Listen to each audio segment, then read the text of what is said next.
Are you doing this for the money? This is a question I get all the time. After all, we all have bills to pay. So yes, making a living is part of the equation. But running a forestry estate isn't just about the profits. We're not running around the woods playing hide and seek either. There's a deeper level to this work, balancing sustainability and profitability. A balance between earning a living and promoting sustainability and ecology. Hi, I'm Johannes and I'm the 5th generation of running this forestry estate here in Germany. I took over the estate in 2020. So for over 4 years, I've been immersed in an industry that forces you to think in generations. Forestry isn't just about the short-term gains. It's about sustainability, stewardship, and promoting a forest that will be around in decades or even centuries to come. By the end of this video, you'll have a better understanding how we balance financial realities with ecological responsibility, and why forestry is essential to our environment.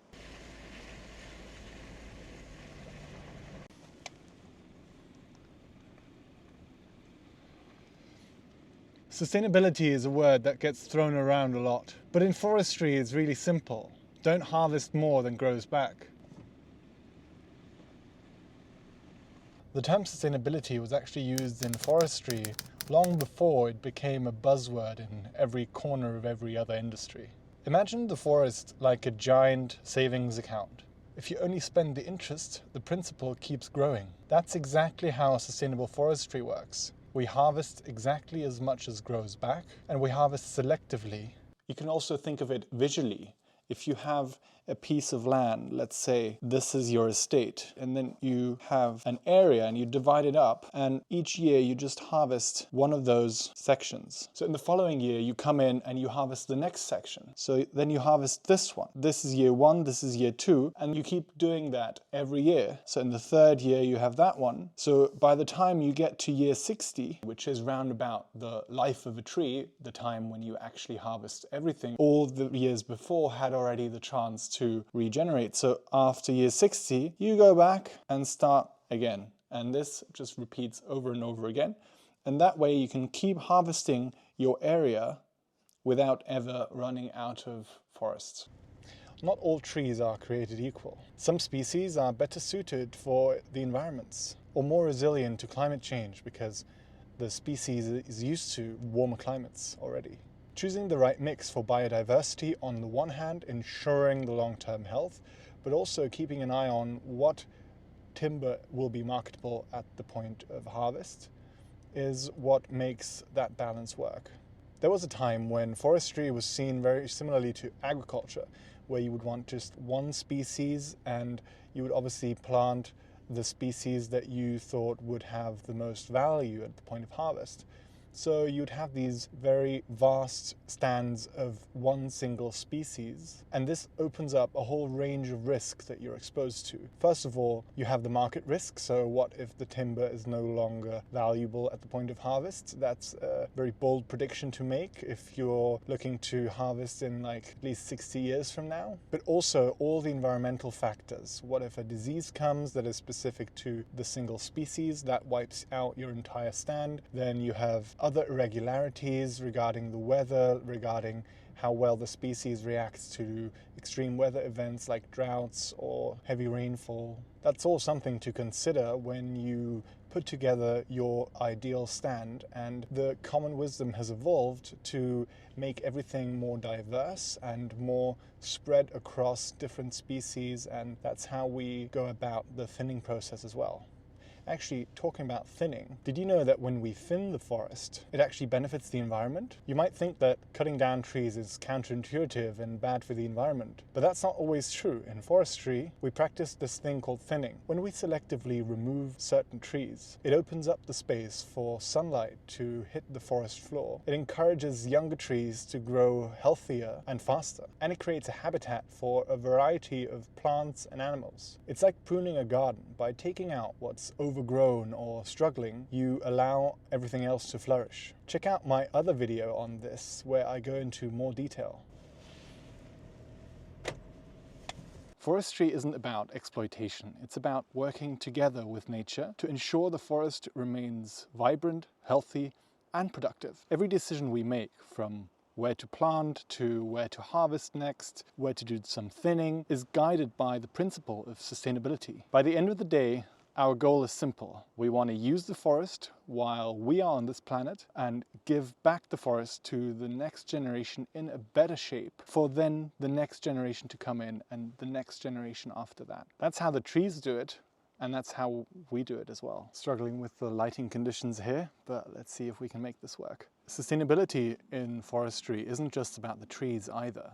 It comes in a whole package of things that we think about. It's about understanding the bigger picture, how the land, water, wildlife, and even policy decisions all intersect. This is where things get both fascinating and challenging. In the modern era, governments have stepped in to promote conservation and sustainability through subsidies and regulations. On paper, this sounds like a win-win. However, the reality is often more complex. When you accept a government subsidy for conservation, you're also agreeing to a set of rules. Rules often written by people who are far removed from the practical realities of managing land. I mean, in some sense, people working in forestry or agriculture out here in the woods, they're not that different from people working in IT or any other sector that is affected by rules and regulations that are written by people who have no idea about the day-to-day. But I can speak to the results that it has here, and here the result is that landowners often find themselves caught between their desire to do what's right for their land, and the bureaucratic red tape can really hinder that process. But let me give you an example of how sustainability can really go beyond mandates. When we built a new road, and you can check out that process of how we built that new road in another video of mine, check that out after you watch this video, regulations required us to also set up a small little pond as part of the project to offset the environmental impact and have some water management function. However, instead of just doing what the mandate told us, we thought a little bit bigger. We had this extra space, and so we thought, let's make use of this space and build a much bigger pond. This right now still looks bare because we're in autumn/winter. You can't really see much because it's just been built. But this pond will be an incredible habitat for birds, amphibians, and everything around that ecosystem. And why did we do this? Well, it's because sustainability is not just about ticking boxes. It's about seeing the bigger picture. And by having a bigger pond, we keep more water in the forest, which also then again benefits the trees. The trade-off is, of course, we had to sacrifice this bit of land to make that pond possible. This is land that technically can be used for production of timber. Now, while these efforts are rewarding, they're not without challenges. There are, of course, the financial challenges that we already mentioned. It's about foregoing potential profits, but there's also the time investment. People spend a lot of time figuring out what is within the bounds of the regulation, what can you do, what can't you do, finding the regulation that is the least stupid that you actually want to do. And then also long term, most of these subsidy programs, they come with a certain time period where you have to commit to doing something for a certain time period that needs to be monitored, etc., etc. Navigating that regulatory complexity is increasingly difficult and has become more and more difficult with the more rules and regulations that are created and the more creative the people writing these rules are becoming. But here's the truth, the cost of not acting is actually higher. If we neglect conservation, it's going to catch up on us, and we can't risk to lose the ecosystems that make this whole thing possible. And that's where it becomes a question not just about the forest, the animals, and everything out here, but actually everyone. There's a misconception that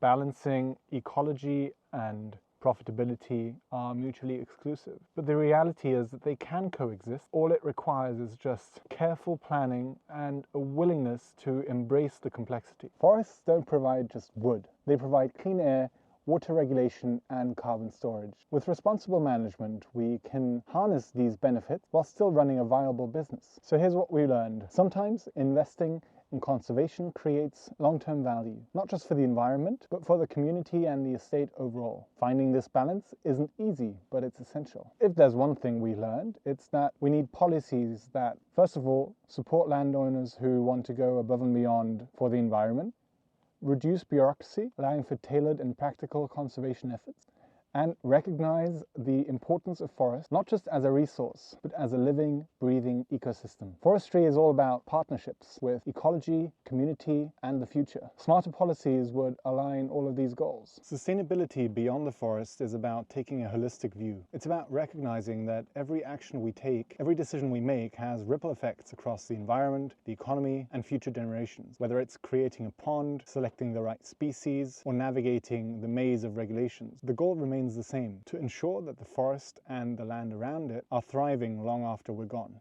At the end of the day, everything in life and forestry is about balance. It's unrealistic, if not delusional, to call for an end of forestry. Wood is one of the most sustainable materials that we have available. Sustainably managed forests play a crucial role. It's important to realize that conservation efforts and profitability can go hand in hand. With thoughtful management, we can strike a balance that ensures the health of the environment and the sustainability of our livelihoods. If you ever wondered what goes into running a forestry estate or why we make the decisions that we do, I hope that this video has given you some insight. Let me know your thoughts in the comments below. How do you see the balance between sustainability and profitability in your life or in your industry? Thanks for watching, and don't forget to like, subscribe, and share this video.